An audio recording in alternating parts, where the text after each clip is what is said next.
Прва плата од 1000 евра во домашна компанија или билет за странство. Вакви се желбите на многумина млади во земјава, кога станува збор за решавање на проблемот со невработеноста. Дали младите имаат реални или нереални очекувања и дали сакаат вработување или пак бараат работа за да не ја најдат. Зошто половина од младите во Македонија се невработени? Зошто и до 80% од оние што немаат работа размислуваат да ја напуштат државата, а оние кои сакаат да останат сонуваат за работа во државната администрација.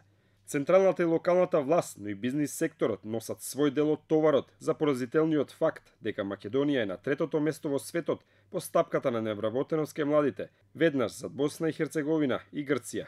Сепак дел од вината мора да се насочи кај самите млади. Голем дел од нив не бараат активно работа, чекаат некој да им се јави за да ги вработи, а дел пак воопшто и не знаат што би работеле. Ова го покажува истражувањето на фондацијата Фридрих Еберт за тоа кои се причините и последиците од невработеноста кај младите. На прашањето во кој сектор би сакале да работат, безмалку еднаков е изборот на приватниот и јавниот сектор. 41% од младите рекле во приватниот, а само 2% помалку, односно 39%, сонуваат да работат во државната администрација. Само 8% би ги избрале меѓународните организации. Ваквите податоци биле изненадувачки за една од авторките на ова истражување.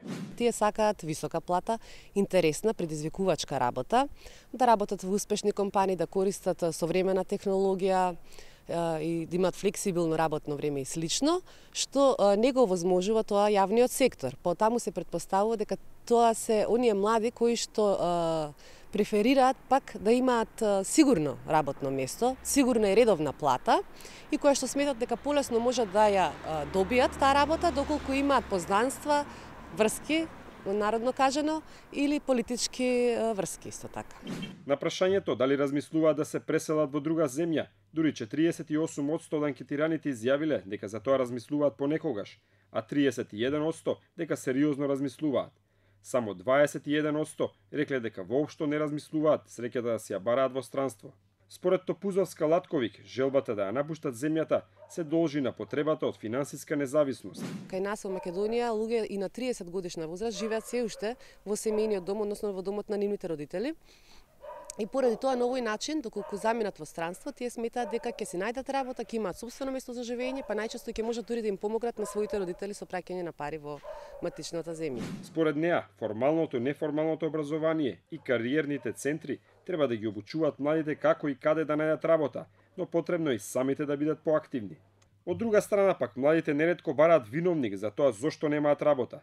Перцепцијата е дека државата воопшто или пак само делумно ги охрабрува младите да се клучат на пазарот на трудот. Само 12% од анкетираните сметаат дека државата работи во позитивна насока тоа да се смени, додека 41% рекле дека државата не ги стимулира младите. На крајот, интересни се и податоците за тоа колку биле активни младите да дојдат до работно место. 55% активно барале работа, 24% не барале работа, а 6% рекле дека чекаат некој друг да им ја најде. 60% од младите рекле дека ја пропуштиле шансата да најдат работа поради немањето врски, а 11% биле искрени кога рекле дека немаат соодветно образование.